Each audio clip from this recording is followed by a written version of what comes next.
During the past few years of random adventures in cool locations, I've had a handful of subscribers recommend getting a metal detector, something which I've always wanted to try anyways. After seeing a handful of metal detecting videos from one of my subscribers, 413 Mass Digger, I decided it's time to bite the bullet. So I hopped on Amazon and grabbed the first $120 metal detector with decent reviews. It showed up about a week ago, right around the same time as this bike. This is the Cruz step made by a company called Farbike. And I have to admit, this is a pretty good looking bike. It's got a lot of pros and a few cons. So we'll talk about our first impressions in this video while we go out on some metal detecting adventures to see if we get lucky.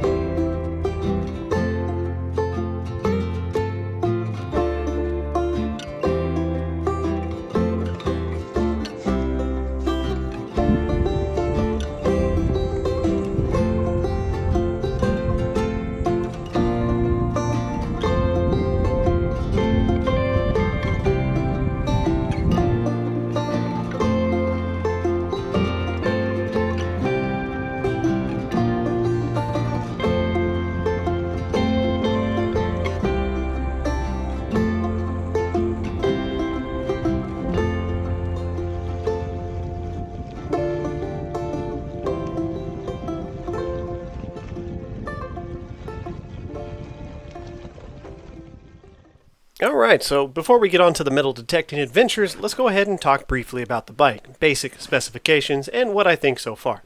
Disclaimer though, these are only my first impressions. I've had it for almost 2 weeks, and we'll have an update video a few months later once I've had some time to get to know the bike. At the time of recording, the Cruz from Farbike comes in at $1,600. This is a relatively compact e-bike which uses 26-inch tires. The bike uses a 48-volt system with what I consider to be a sweet spot battery size of 15 amp hours. The motor is rated at 500 watts, but according to the amp readout on the display, peaks out at 900. The smaller diameter of the 26-inch tires combined with the 500-watt motor help it feel like its bigger brother in the 750-watt category. This is simply because smaller tires offer more torque, and because pretty much all consumer e-bikes are capped at a top speed of 28 miles an hour, you don't lose the top end. The display will allow you to customize some settings, including unlocking the top speed of the bike. I left mine set at 22 miles an hour. You get 5 levels of pedal assist, with level 1 being about 6 miles an hour, and level 5 obviously being top speed. You can't, unfortunately, customize the pedal assist levels, which is something I criticize most e-bike manufacturers for. On the upside, they did something to help compensate for this lack of feature, and that's the fact that the cruise control is really well done on this bike.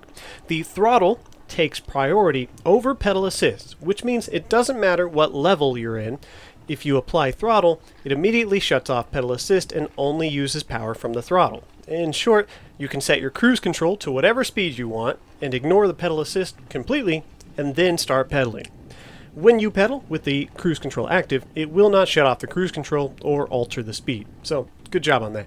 Until we do an update with a range test, we won't know for sure, but they claim a pedal assist range of 40 to 60 miles, depending on your weight and how enthusiastic you want to get with the pedals.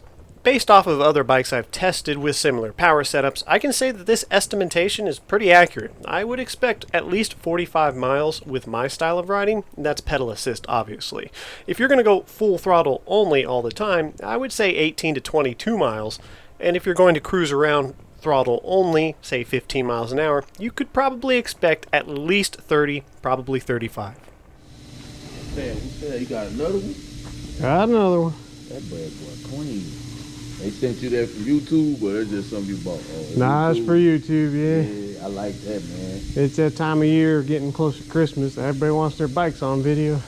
Yeah, that bad boy clean. That is a clean looking one, though, I will say.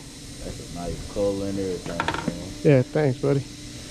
Yeah, man. All right. Have a good one, buddy. Looks are subjective, but personally, I really love the color, and the design of this bike is just unique. From what I've seen, this is not a cookie-cutter design. It appears to be all original to their brand. I'll even go as far as to say that this is not just for aesthetics or to say that they're different. If you'll notice, the rear dropout on this bike is really unique. The chain is not encapsulated by the frame, meaning that if you get a flat tire in the rear, it's going to be that much easier to drop the tire out of the frame and change the flat. As many of you know, changing the flat on an e-bike, especially in the rear, can be a little bit daunting. They've just made it that much easier. The full cover fenders, smaller street-treaded tires, step-through design, and compact size of this bike makes it pretty clear that this is designed as a city bike, a commuter, light trail use, nothing harsh. Which is how I tried to ride it, but you guys know my roads suck, so any bike that gets sent to me is going to be subjected to some form of unintentional abuse.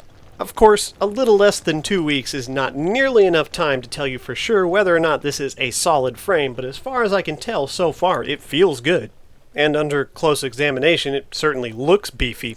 With my height being 6'4" and this being a compact bike, it's a little on the small side for me, so I probably won't use it much as a daily driver. I'm mostly setting it up and testing it for my girlfriend, who's below 6 foot, and she's a perfect match for this bike. It has plenty of adjustment, especially in the seat post, but I felt like if they'd used some swept-back handlebars, it would have been a better match for this bike, which in every other way feels like a cruiser. Depending on the dynamics and geometry of a bike, I'll set them up for 3 different situations. Throttle only, like we did with the cargo bike, throttle mostly, as I've done with this bike, or 50-50 split, as I'm doing with the bigger fat tire bikes. So, with those ones that fit me well, I'll set the seat post height just right so I can apply pedal assistance pretty much all the time. With this bike, I've set it up just to be as comfortable as possible, so I drop the seat post height and I'll help the motor when I'm going uphill, but other than that, I use mostly throttle. But keep in mind, if you're a rider 6 foot tall or shorter, you probably don't have to worry about any of that, as this should be a good match. The relatively large chainring in the front combined with 8 speeds in the back means that if you do want to apply pedal assistance, you can keep up with the bike all the way to 22 miles an hour, and your legs won't be running away. It's a good mix. Combining these street-treaded tires onto the smaller 26-inch wheels with a rather generous low gear means that if you want to pedal this bike around without using the battery, it's pretty forgiving. They've combined the 8 speeds with a paddle trigger shifter, meaning that you do not need to adjust your grip when you want to shift gears. A push for lower gears and pull for higher makes this very convenient. For city commuters, they've decided to go with a bell instead of a buzzer, which I think is a good idea. The bell is kind of the universal signal for a bike about to pass a pedestrian, whereas the buzzers seem to be a bit aggressive and obnoxious. The brake system used, as far as I can tell, is unbranded, probably a house or generic brand, but they're full hydraulics, and this is kind of the holy grail of mid-level e-bikes. So thank you very much for including full hydraulic brakes. Not only do they have better stopping power, they're just easier to deal with on a day-to-day basis. The lighting system on this bike is what I consider to be adequate. Nothing spectacular, but much better than most of the bikes I test. This front headlight will keep you at speeds around 18 to 20 miles an hour in pitch black situations. I wouldn't try to push it much further than that. And the tail light's actually pretty bright and lights up even brighter when you pull the brakes. Unfortunately, no USB charging on the heads-up display, or anywhere on the bike as far as I could tell. I looked, I might have missed it, but I couldn't find it. The display may look like no thrills. It's a standard liquid crystal display, monocolor, but it's very easy to see in all lighting conditions. A lot of e-bikes try to get flashy with full color displays, and those are nice, but only if you can see them when it matters. And this one you can see all the time. They've gone with Suntour hydraulic front forks, which are pretty smooth. They're nothing impressive, but they're definitely not bargain basement quality. Nice and smooth on the roads, but if you take them on trails, they'll get a bit clunky as they don't have any rebound, but you do have preload and lockout adjustments. Now on to some thoughts about the real-world testing I've done with the bike so far, and what I think. This time of year brings on the rainy season, so this bike's had to contend with quite a bit of muck, mud, and some heavy rain.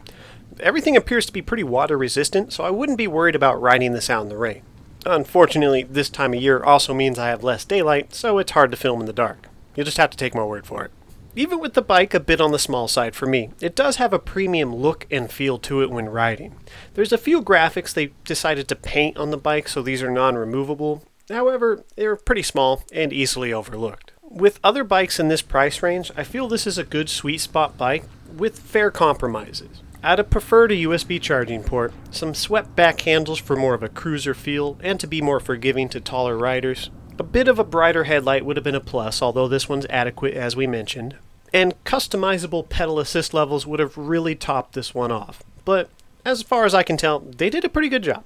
As long as this bike holds up in the long run, I'll give it my thumbs up. With the bike's first impressions out of the way, let's take this brand new metal detector that I know almost nothing about and see if we can find some treasure.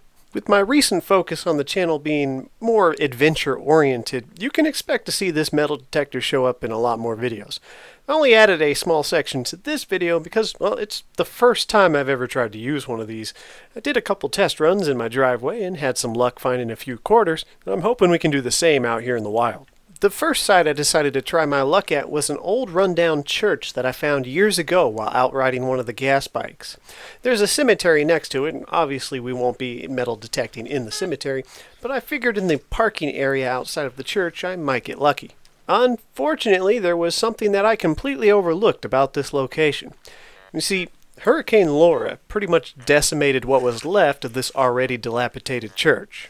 And that meant nails and screws, other bits of debris from the building were pretty much scattered all over the place, just screwing up our sensors, so we couldn't really narrow down anything valuable. What made it even worse, nearly impossible, was the fact that this building had a tin roof, which was shredded, and everywhere. So, needless to say, we dug up a lot of trash, mostly bits of the roof. The only notable things I found, which weren't immediate trash, was an old shovel head, looked to be a small trowel. I found a .22 bullet shell, and what I thought at first was a wheat penny just turned out to be a dime, not even an old one. But we won't give up. I only spent about 2 hours at this location because of all the roof debris and decided to pack it up and head home. The next day we headed out and had a lot more luck, relatively speaking. I decided to go to the recreation center, not too far from my house. I didn't realize it at the time, but this was actually a much better location, at least for finding coins. Yeah, you're probably not going to find any substantial treasure at a playground, but you'll find a lot of coins, and if you're lucky, from what I've seen on other videos, potentially jewelry. We were just pulling up some coins today. A lot of dimes. Mostly all that I found was dimes. Nothing special, nothing old. I mean, nothing really old. I mean, most of these coins are still older than most of my viewers, but yeah, there's a penny, a whole bunch of dimes, 2 nickels, 2 quarters. Neat. I'll take them home, clean them up, see just in case I missed anything, but I don't think there's any silver in there. The shiny dimes are only shiny because I found them literally on top of the ground. Yeah. Well, that was fun though. Surprisingly, very little trash. I think I got 3 trash digs. Little bits of aluminum. Just threw them in there. I'll throw them in the trash can on my way out. But yeah, mostly change. The nice thing about this recreation center is because it's so actively used, the grass is well kept, meaning that any large bits of trash like soda cans, beer bottles, and anything else that might work its way into the ground over the past few years is usually picked up immediately and thrown away. So I didn't have to deal with finding big chunks of soda can hidden in the ground, most of the time. The good news is this little $120 metal detector, which I got by clipping a coupon on Amazon, it was actually pretty accurate when it came to coins. Usually when it said it was a quarter, it was a quarter. I found 2. When it said it was a dime, it was usually a dime or a really deep penny. I think I probably found about $1.20 worth of change in the ground. Very little trash, so good for me. The thing about this is I decided to metal detect where they had these movable bleachers, and every time they cut the grass, they move them over. So there's a good chance I might find something better. But, you know, I spent about 2 hours here as well and just got tired of digging up dimes. So I decided I'd go home and come back later on. Based off of how much change I was finding in this tiny little area of the rec center, it looks like it's going to take me a few months to cover this entire area, but I'm hopeful I might actually find something. Not a complete loss for me because I do like coins and collect a few, so maybe I'll get lucky. If nothing else, I'll at least be able to pay for the batteries in the metal detector. I can see why this hobby could be so appealing. It's easy to get into, relatively cheap, and every time you get a nice solid ping on the detector, your heart races a little bit. You never know what it's going to be. So we'll take this metal detector on a bunch of adventures in some cool places. I've got a lot of ideas, and I've learned some lessons from the first one. If nothing else, this is just one of those things that goes to show you how many random adventures you can have on a bike. It doesn't really matter what kind of bike, but I mean, we've done camping, metal detecting, exploration, I've shot off fireworks, we've gone to the gun range. It just opens up so many possibilities when things are more boring in a car. Anyways, I hope you guys got some useful information out of today's video, or at the very least, were mildly entertained. And until next time, ride safe. Yes, quarter.